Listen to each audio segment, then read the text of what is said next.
loves, Cherries here. I hope you're all doing well. It is time again for a new monthly bullet journal setup. Wow, it is already November and almost time for the holidays.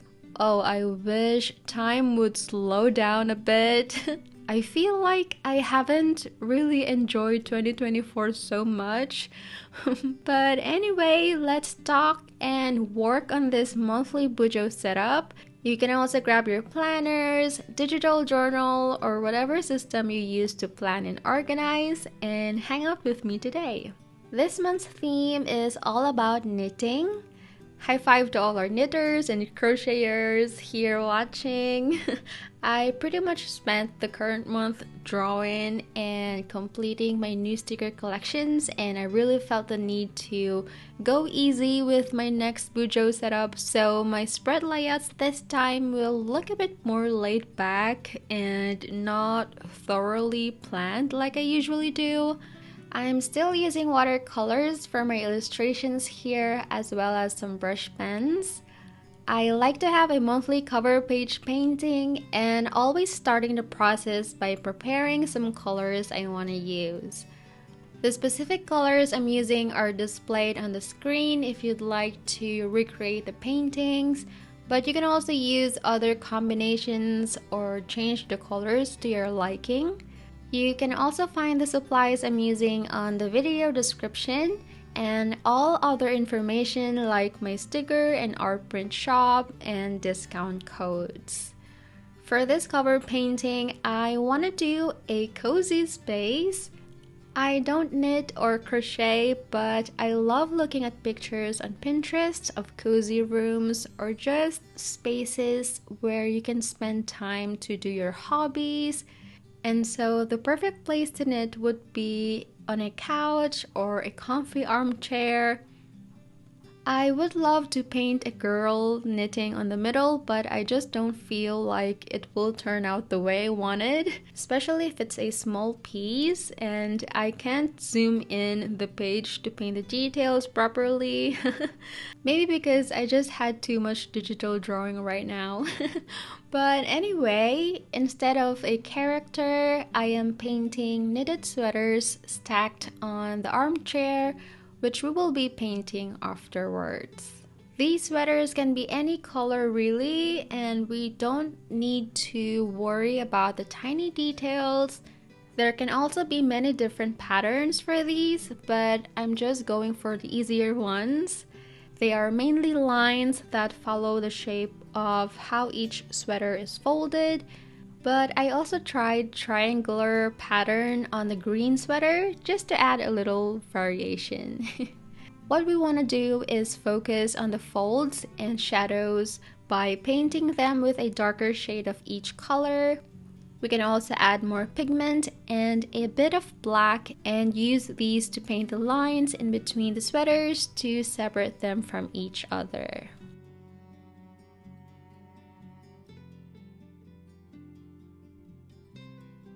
When that's done, we are painting the armchair.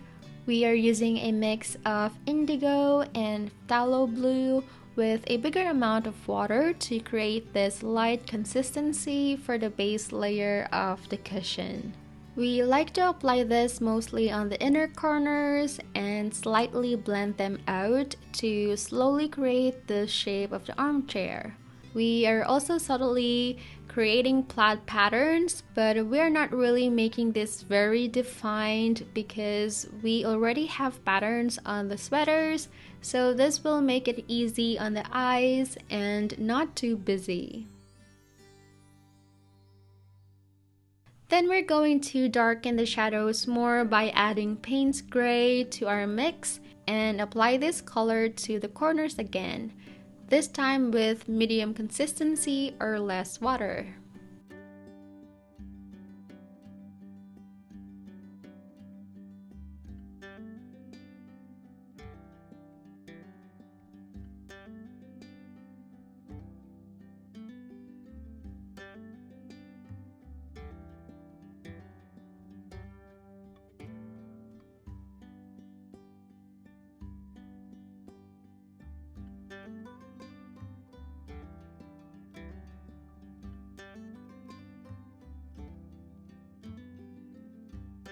Next are the legs, using yellow ochre for the base and burnt umber for the shadows.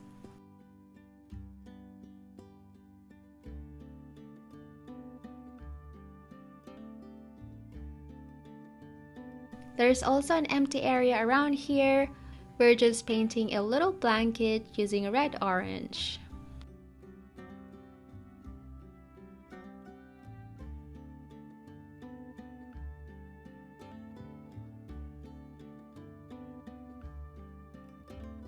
Of course, there has to be a bunch of yarn here.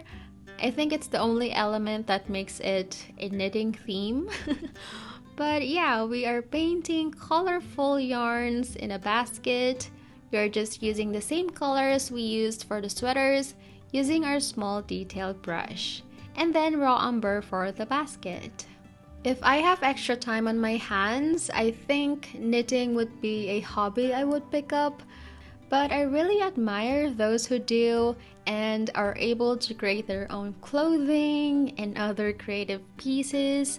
My sister actually likes to crochet, and she made a sweater before for my son before moving to work in the UK. He outgrew it now, but it's still very cute and special. Let us know in the comments what hobbies you're currently into or interested to do in the future.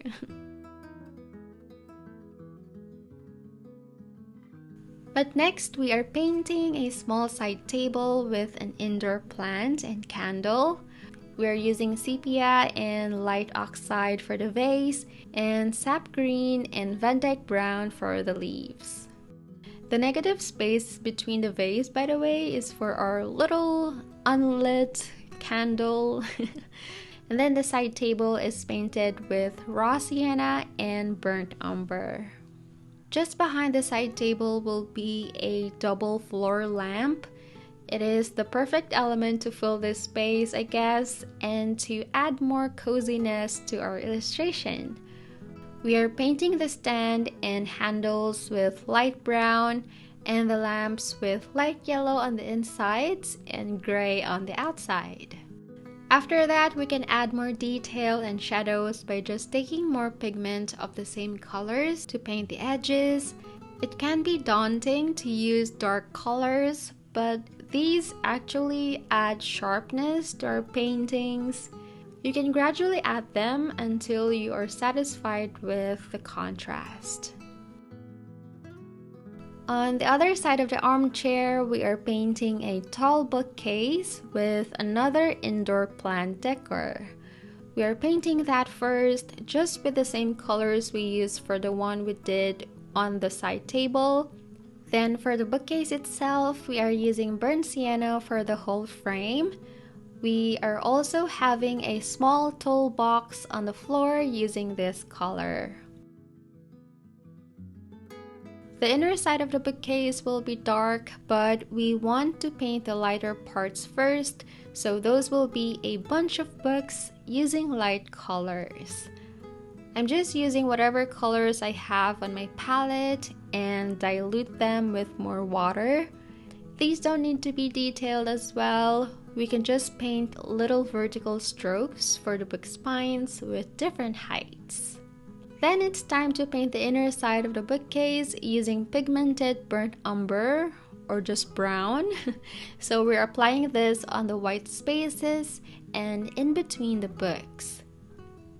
I also applied a bit of Van Dyke brown to the edges to make it more darker. We can also use this color to create dimension on our bookcase. You can see me applying that on the right hand side, and to also paint the details on the toolbox below.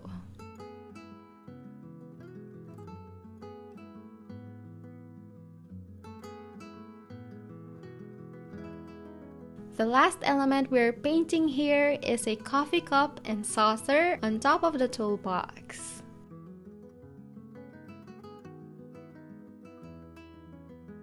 Finally, we are just painting the shadows around.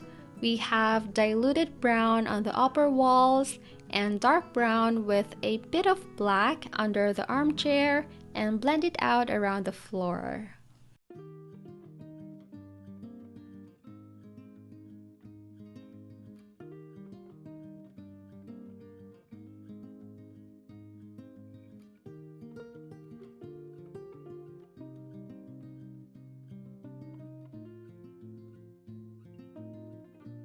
When our painting is done, it's time to write our monthly title using a black pen. I'm using a 08 Sakura Pigment Micron to write November in cursive. And that is it for our cover page. I feel like this is the only nice illustration I have in this whole setup. You will see what I mean later.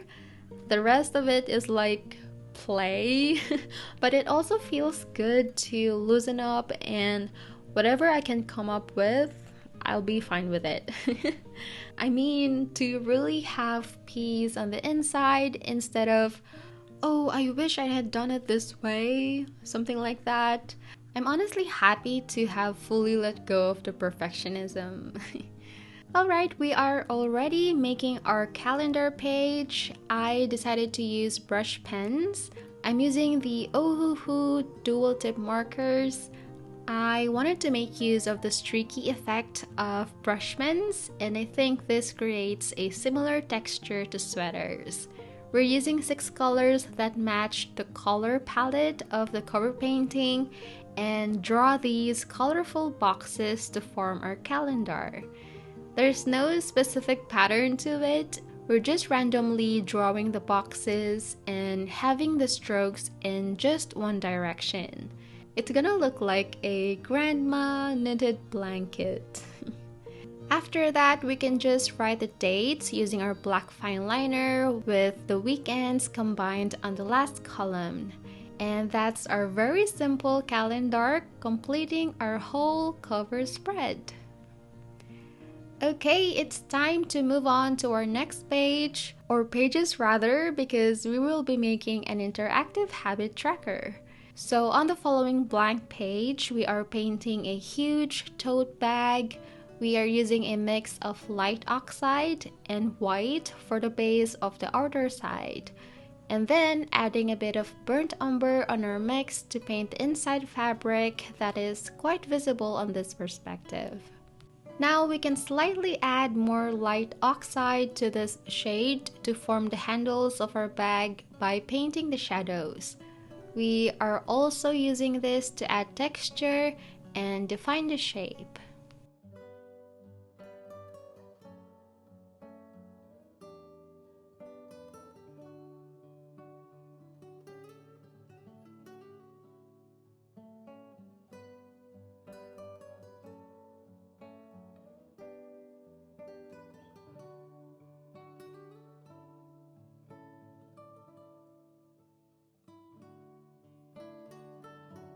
Next, we are painting a pair of knitting needles on the left-hand side using burnt sienna and burnt umber. I've been using this color a lot. I'm literally running out of them. I've been using this set for the past 2 years. I think I might also try a different brand of watercolors sometime next year. But once we're done with this painting, it's time to make the interactive pieces, which we will be creating separately. I'm just using 120 GSM vellum paper. I used to do this on 160 GSM, but I just tried to paint on this thickness, and I'm glad it can handle watercolors. Of course, we still need to be conservative with the amount of water we load on our brush. It also helps to put masking tapes or washi tapes to keep it flat. For me, I like to tape the paper on this small cutting board.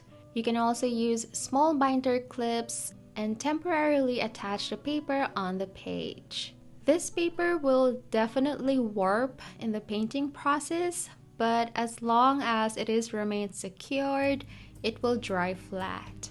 So we are painting 5 rolls of yarn in different colors. I am basically using the colors I have on my palette. We have blue, yellow, red, green, and light brown. The colors look very Christmassy, but you can absolutely paint them with any color. And also vary the sizes, so all of them will be visible once we arrange them on the holder or the tote bag illustration. I'm sorry if I skipped some of them in the process because the steps are just the same for each yarn. The only difference maybe is the direction of the threads.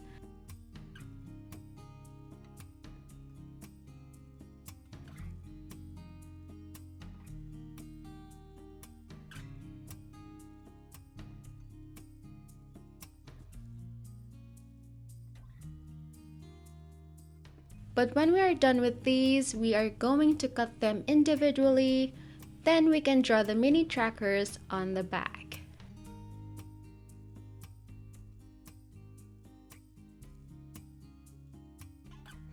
I'm still using this round layout where each circle represents a day and will be shaded when I complete the habit. I usually track 6 habits, but I excluded the no spending for this month. Next, we are going to cut the area where we can insert these. Don't forget to put a cutting board behind the page. We are using an X-Acto knife to cut the upper part of the tote bag. Then we can glue the back using a double-sided tape. Make sure there is at least 10 millimeters or 2 dot spaces allowance below the cut, and maximum of 3 or 4, just depending on the size of the yarns, so they don't go all the way to the bottom that it may be hard to pull them up. Then we will just arrange them on top, and that's pretty much it. We are writing the habit's title above, and I thought it would be nice to write the letters like a thread attached on the needle. We have a small space below, so we're going to use that for a little scripture. I cut a small rectangular piece of a colored cardstock and decorated it a bit with washi tapes. I decided to utilize some of the tapes we used earlier for the interactive yarn rolls, as well as this brown washi tape with scribbles. These beautiful tapes, by the way, are from Paper Monogatari that Anna of Journal Away kindly gifted me. The scripture we are writing is from Psalms 139:13, saying, "For you formed my inmost being, you knit me together in my mother's womb." God is amazing. And it's just awesome to find scriptures related to the themes I make in my bullet journal. In the past months, I've been incorporating devotional plans that I take from the Bible app. I won't be taking any from it this month and the next because, like I shared from the previous Plan With Me video, I am beyond blessed to encounter God's power at 5F Church. It's my spiritual home now. He freed me from so many oppressions I was dealing with through His anointing. So I recently got an e-course created by Apostle Catherine Crick called Walking in Miracles. It's an 8-week course, and I feel like using a separate journal for it. So yeah, this e-course is available for everyone. I will provide the link below, and just be blessed by it. Alright, back to our setup. The next page we're doing here is my goals page. We started by painting a little hank of yarn. I literally just learned right now that yarn is packaged in different forms, in balls, skeins, cakes, or hanks. That's interesting to know. They have different terms. Anyway, I will be having a maximum of 3 goals. So I have this section colored with brush pens in 3 colors. Then I also wrote the goals title the same way.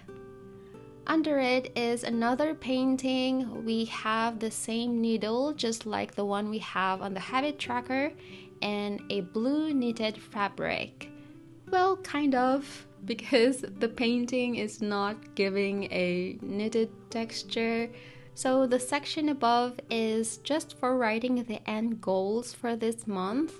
And this on here is where I'm writing the actions I need to take to achieve each goal. I also painted 3 buttons on the left side representing each goal. I can make this knitted texture if I want to, but I want my writings to be legible here later, so I'm just using this cool gray brush pen to scribble some random lines. Though I did make knitted texture on the final page in this setup, which you will see in a moment. But after painting, I don't know what else to paint here, so I just decorated the whole spread with some more washi tapes and stickers from Paper Monogatari. And that's pretty much it for this interactive habit tracker and goal spread. Let's move on again to the final spread we will be making in this video. Yes, you heard that right. Apart from the laid back kind of layouts, my goal for this month is to adjust my monthly setup and just include spreads that I will only need. This time of the year is always a busy one for me, and I got honest with myself that I don't really get to use the weeklies so much, especially when I have a lot of things on my hand and I don't get to touch my bullet journal after the first week during this time. So I'm giving myself grace and a favor to redeem a couple days of setting up weekly spreads to just a few hours of creating one. I mean, my monthly setups take me 3 to 5 days, but this one took me just 2 days to foam. So I'm really happy to redeem 3 days to do something else. To be honest, I think this also rooted in a place where I got used to the common layouts and think that there has to be monthly planning spreads and weekly spreads. And lately, I was just reevaluating my time and be honest with myself. I'm like, girl, you don't use the weekly spreads that much every November and December. If you do, it's just retrospective. You don't need to make them. Just do a catch-all task list instead. And I'm like, yeah, why not? After all, we can customize our bullet journals depending on our needs, so that is what I will be doing for the remaining months of the year. Okay, wait, it's actually unbelievable to say remaining months. 2024, slow down please. Anyway, this page we are making is my weekly focus. So instead of weekly spreads where I write my tasks for the day, I will just have 4 sections to write what I need to prioritize doing for each week. The layout is this layered fabrics in the works and simply wrote the weekly focus title and numbers of each week. So on the right side will be my task list page. This is where I'm doing the knitted texture border. Oh man, I tell you it was tedious. But I kind of like the end result. I just realized this is matching my notebook cover design too with the sweater fabric. I would love to do this in my weekly spreads if I were to do it in a different month, but it's also a good decision to just go with one page. My hand will hurt since there's no copy paste.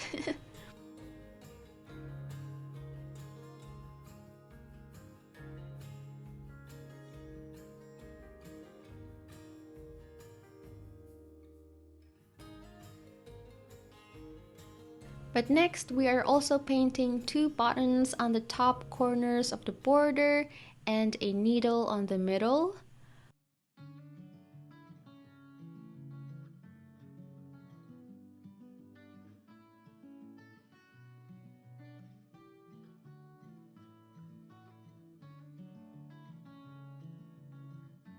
On the bottom left is another stack of sweaters.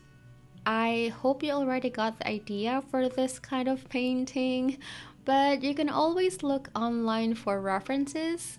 I'm sure there are tons of images of stacked sweaters, or maybe take a picture of your own sweaters at home. That would be brilliant.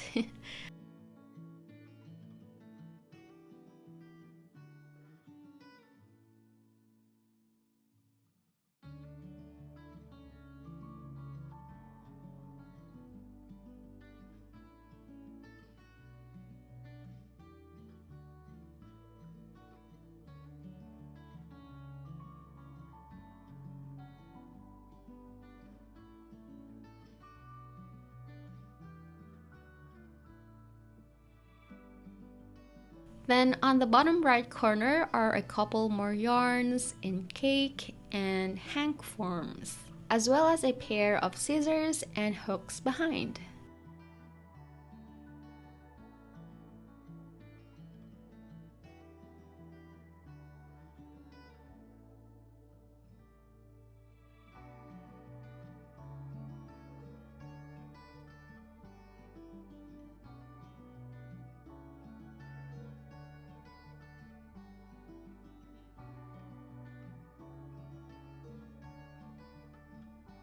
We are simply writing the task's title above and connect it to the needle likewise, and also drew these stitch pattern on the writing spaces using a yellow brush pen.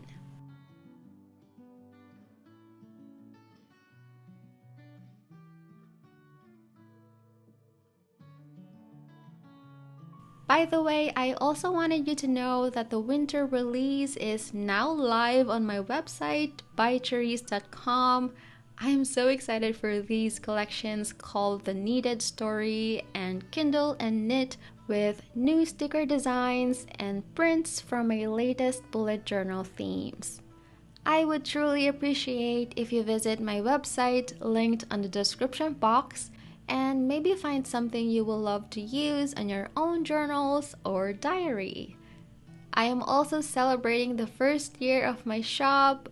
I opened it last year, October 31st, and as a thank you, you can enjoy 10% off using the code SALEBRATION until November 3rd.